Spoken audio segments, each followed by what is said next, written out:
Hey, what is up? This is ZacBandicoot here with yet another movie review, joined by ZacBandicoot. That's right, otherwise known as Papa Ed. Check my YouTube channel, Edward Bunkert. Definitely, link in the description. And we got a review of SCOOB, the latest Scooby-Doo movie. Maybe a little late to the game, but... Right. And I tell you, I mean, I'm a big fan of animation. And this one was... I was especially interested in this one because I grew up in a time when you looked forward to your Saturday morning cartoons. And I saw the first Scooby-Doo in September of 1969. And back in those days, I mean, let alone no streaming or internet. Old man. There was no recording of these shows.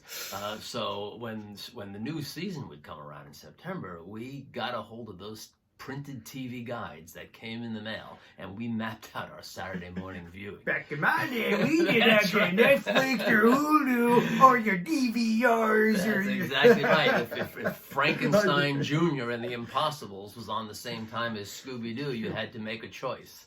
And so this wasn't even like VCR recording it either, right? Nope. It was all there was watching things when they were on. That was it. And at that point, there were only 3 networks: CBS, ABC, and NBC, and a total of 6 channels, even in the big cities. So that was your only choice. And CBS, ABC, NBC ran nothing but cartoons from about 8 o'clock in the morning on Saturday till about noon. All 3 stations, all cartoons the whole morning long. And of course, now that's a thing of the past. But anyway, to this film, SCOOB. SCOOB. So we got the latest movie of Scooby-Doo. They're going with an animated feature.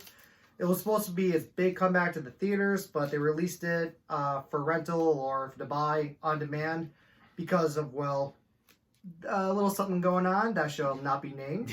I don't like talking about it on my channel, you know me. yeah, that's the reason why we can't go to the movies. Yeah, tell me about it.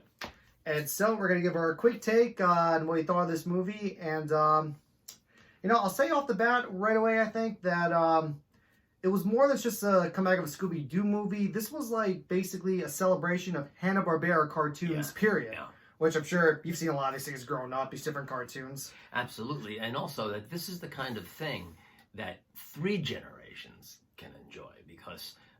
there's the nostalgia effect for me, who grew up watching Hanna-Barbera, and my grandchildren are now watching Scooby-Doo. Yeah, like the kids will enjoy this these days. And then my generation, I saw all the reruns on Cartoon Network, Hanna-Barbera cartoons. They would play Scooby-Doo, Flintstones, Jensens, you name it. Absolutely.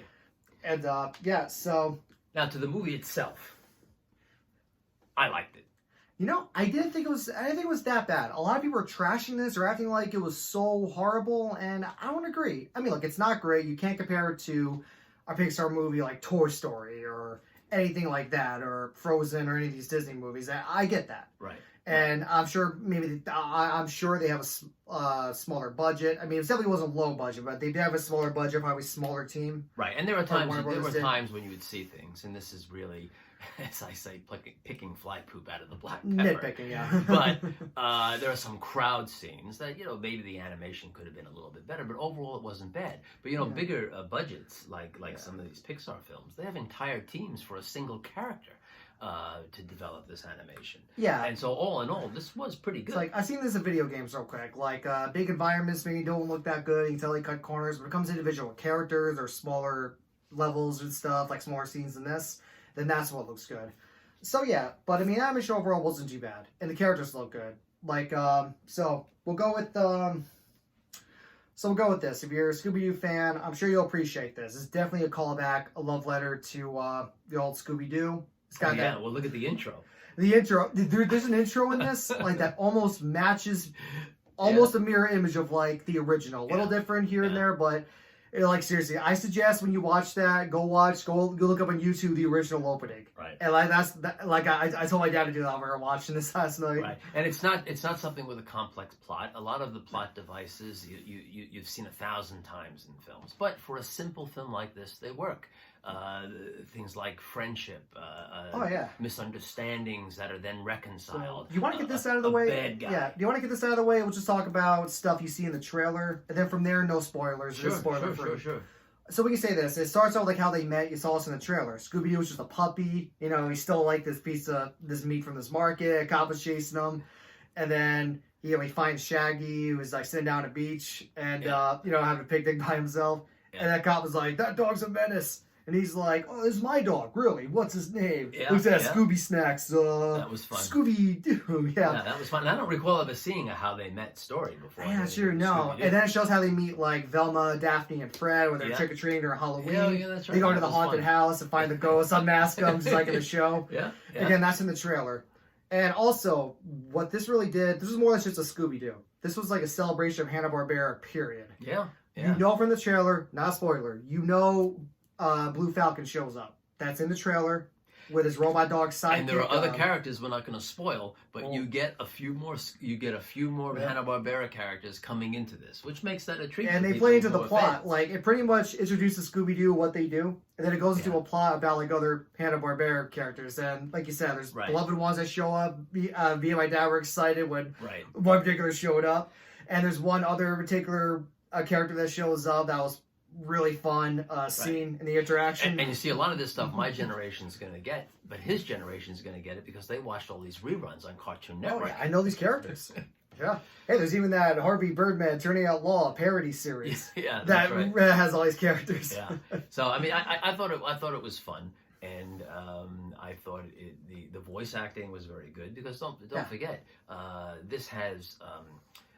Mark Wahlberg as Blue Falcon, that was great. And they didn't use that original actor, though, did they? They didn't have Matthew Lillard. He played Shaggy. He played an excellent Shaggy in the live action. In the live action. He really, I mean, say what you want about those movies, particularly good, but I thought he was the best part about it. No one even contacted him, and the actor himself, I know, was pretty bummed out about that. But Will Forte nails it. He was good. You can't deny that. And so the voice acting is really good. Oh, yeah. And speaking of, like, people trashing this movie, don't forget, the original series itself, like, voice acting was pretty bad. Yep. Cheesy lines, cheesy stuff. Yep. I mean, but it was just good fun, which I find this movie to be. And the plot, simple, doesn't make too much sense, really, at times, but I don't expect a lot. But I thought it was fun. Had fun characters, had a fun antagonist, had a fun...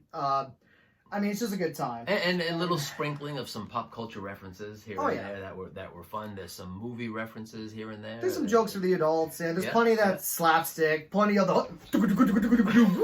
That's right. Plenty of that classic Scooby-Doo run.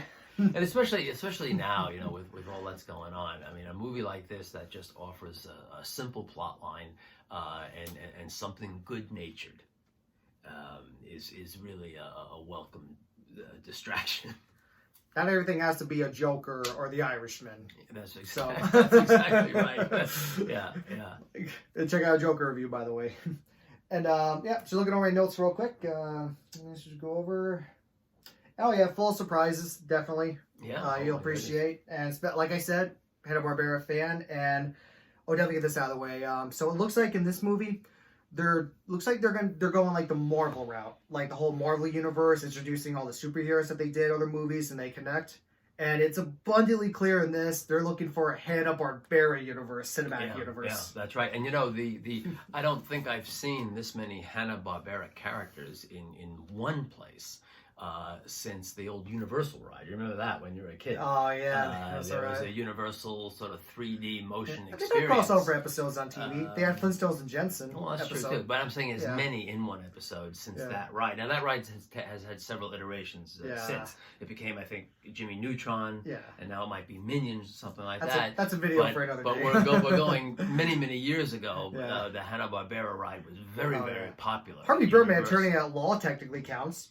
There's a Hanna-Barbera card. I mean, for adults, it's a parody, but they are the characters. They're there. That is a funny proposition. That's a bring up. Yeah. So overall thought. I mean, what would you, if you had to rate this with a number system? What would you think about this film, Scoob? You know, it's got the best review, best reception. I mean, it definitely wasn't great by any means. It was still fun, but you know what? I want to give it a little above average. I want to give it at least a 7. Because a lot of people are giving it like 5, 4 is lower. I say it was good. I say at least a 7. I mean, for what it did, it was really fun to see all the Hanna-Barbera characters. And I mean, it could have been better. Maybe humor could have been a little more top-notch. Maybe it could have been... This case, a lot of things definitely could have been better.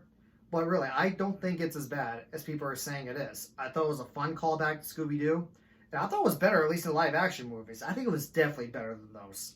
So, I would agree with that. And of course, when you get to be my age, you judge a lot of things like this on whether or not you could enjoy them with your grandchildren. And this is certainly something that I could watch with them and enjoy. Well, you know, it's not trying to be The Irishman or Joker or really crazy deep stories. It's a fun animated movie. It was a nice callback. So, I mean, I enjoyed it overall. And I think, and I will tell you that if it wasn't for this lockdown and movie theaters being closed, I don't think this would have done so bad at the box office. I don't think it would have flopped. I think it would have at least. I think it would definitely have made more its budget. Yeah. I mean, it's not a Toy Story. No. But it's certainly I think worth seeing. It's a good family film, and I would give it a thumbs up. And I think I agree with you on that. That's 7 out of 10 rating. Not 2 for me, but I definitely give it a thumbs up. So that wraps up our quick thoughts on Scooby-Doo. Definitely spoiler free. The stuff we did say is in the trailer. Trust me, that's not a spoiler. So well. Anyway, it's been another movie review. I'll be sure to try to get more of these up. It just takes a lot of work, so a little time consuming. But anyway, Papa Ed or Dad Bandicoot. This has been Zach Bandicoot, and till next time, much love to you all. Whoa! Have a good one.